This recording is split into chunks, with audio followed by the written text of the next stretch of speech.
Hello, all you freedom-loving people. Welcome to another episode of Front Page. I'm your host, Scott Cameron Goulet. Once glamorous, the Oscars no longer attract audiences. The reason behind this has nothing to do with the pandemic, but rather with Hollywood's deviant far-left ideology and sycophancy to the CCP. And the stars of Hollywood are very much out of touch with the public. They don't know that they are laughing at the very issues that the general public really cares about. The EU needs Russia's oil and gas, but does not want to give in to Moscow's conditions. Okay, let's get into it. The Oscars are becoming less and less appealing to audiences. Just a few years ago, they easily attracted 30 to 40 million viewers, but last Sunday night, only 15.4 million people watched the annual Hollywood party. It was the second worst in the history of the telecast.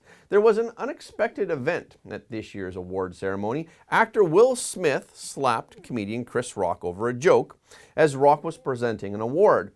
Even so, it didn't boost the ratings by much.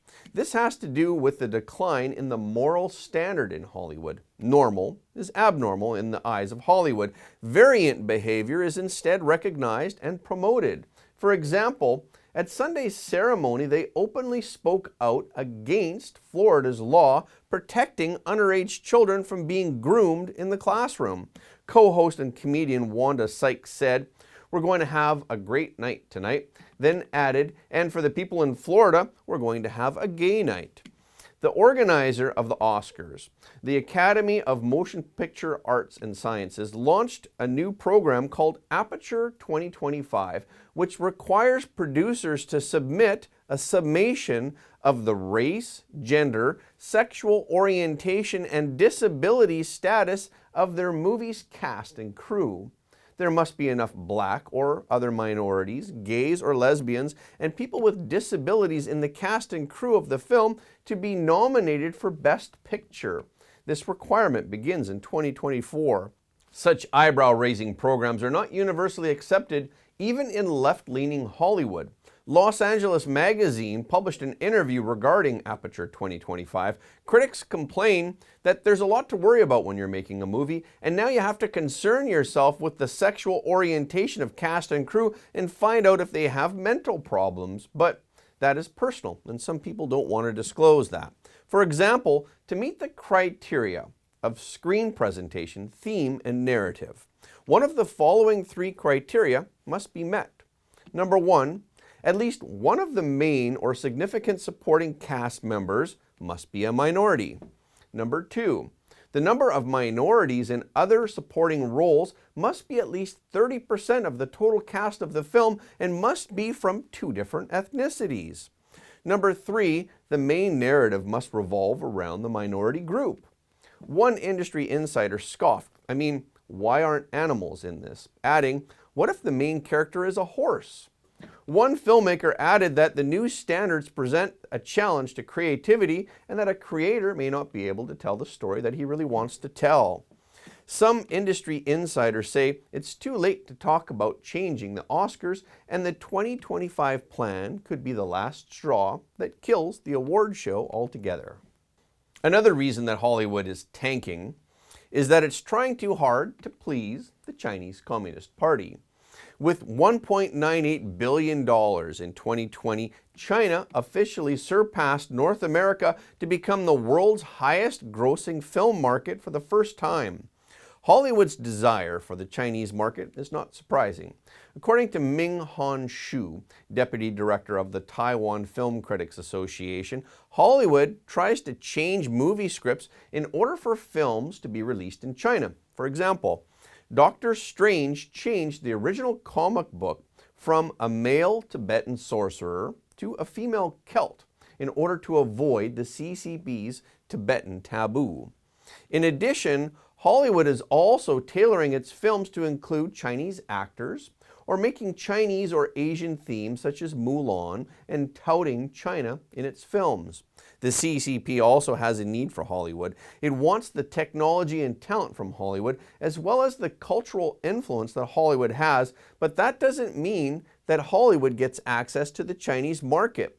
Lizard, a Taiwanese film critic, said in an interview with Voice of America that Hollywood may be able to keep the Chinese out of the villain's shoes or create a positive impression of Chinese cities, but it's impossible to put the entire creative control in China, not because it's a matter of morality, but because Hollywood would face resistance and opposition from domestic audiences in the United States.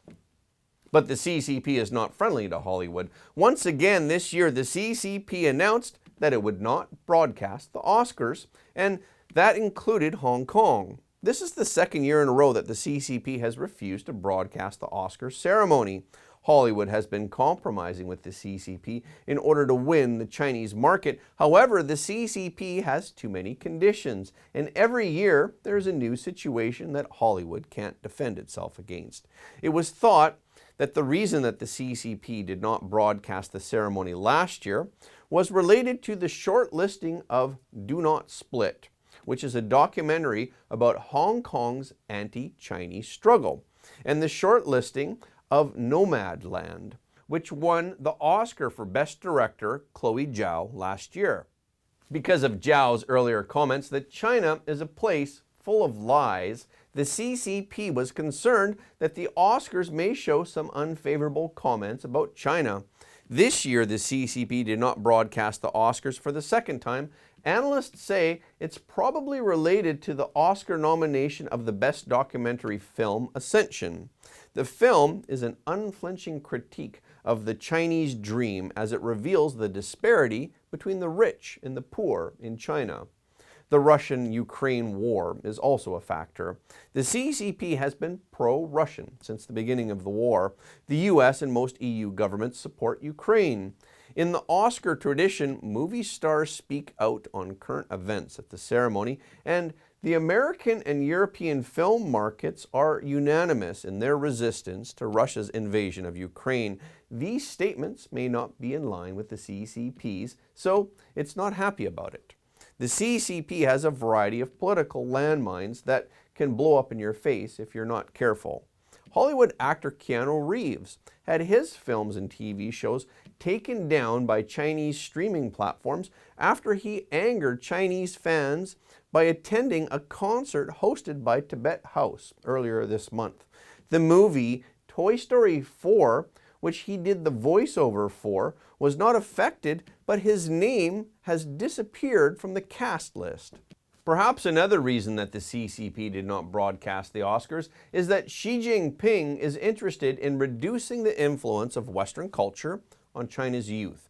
Ms. Xu, who works in the cultural industry in Shanghai, said in an interview with The Voice of America that China is currently placing a lot of emphasis on cultural confidence. So officials have been very wary of American and Western cultural exports. The Oscars are clearly a product of Western culture, and it is to be expected that it will not be televised in China. In the context of the CCP's blockade and boycott of Western culture, analysts are not even optimistic that the Oscars will continue to be broadcast in China in the future. Before we move on to Governor DeSantis' response to the so-called Don't Say Gay bill and fake narratives by Hollywood, and to the latest developments from Putin, I want to take a moment to thank you all for your support on the front page. Your donation and your membership subscription help us to keep telling the truth, and every like, comment, and share helps more people to see the truth. If you're new to the channel, please subscribe. And if you have already subscribed, please double check to make sure that you are still subscribed. We've heard from many of our viewers that they don't get notifications of our videos from YouTube anymore. So please follow us on Telegram, Gab, and Getter for the latest updates. Okay, let's get back into it. The bill that was criticized by Hollywood celebrities is the Parental Rights in Education Act. Florida Governor Ron DeSantis signed it into law on March 28th. It prohibits classroom instruction on sexual orientation in kindergarten through the 3rd grade, as well as instruction that isn't age appropriate. Although the word gay doesn't appear in the bill, it has been dubbed the Don't Say Gay bill by legacy media, by Hollywood, and by other leftists. In response to the jokes at Sunday's Academy Awards ceremony, DeSantis said, "I don't care what corporate media outlets say. I don't care what Hollywood says. I don't care what big corporations say. Here I stand. I'm not backing down. DeSantis told his supporters before signing the legislation, "We will continue to recognize that in the state of Florida, parents have a fundamental role in education, healthcare, and well-being of their children." The bill has been criticized by some as being anti-LGBTQ. For example, the Walt Disney Company released a statement against the bill. It said, Florida's HB 1557, also known as the Don't Say Gay bill, should never have passed and should never have been signed. DeSantis defended the bill against leftist critics, saying that many had likely not even read the bill and were promoting fake narratives. He said, they support sexualizing kids in kindergarten. They support injecting woke gender ideology into second-grade classrooms. They support enabling schools to transition students to a different gender without the knowledge of the parents, much less without the parents' consent. DeSantis added, when parents are excluded from critical decisions affecting their children's health and well-being at school, it sends the message to children that their parents' input and authority are no longer important. So, what are your thoughts on parental rights? Should parents have a say in what their children are being taught at school? Please share your ideas and concerns with everyone in the comments. Moscow said that the EU and other unfriendly countries would have to pay for the previously signed gas orders in rubles, but the G7 rejected this request. German Chancellor Olaf Scholz said Germany would continue to pay in US dollars or euros as stipulated in earlier contracts, sidestepping claims that gas payments in rubles were imminent. On March 28th, German Federal Minister of Economic Affairs Robert Habeck said in Berlin that the Russian demand was one-sided and a clear breach of contract.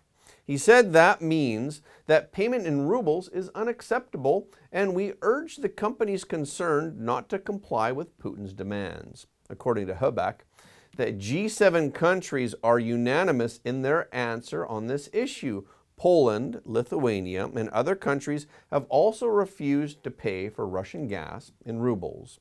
But a Kremlin spokesman said that if Europe refuses to use the ruble to pay for earlier orders, then Russia will not supply gas for free. We are not going to supply gas for free, that's clear.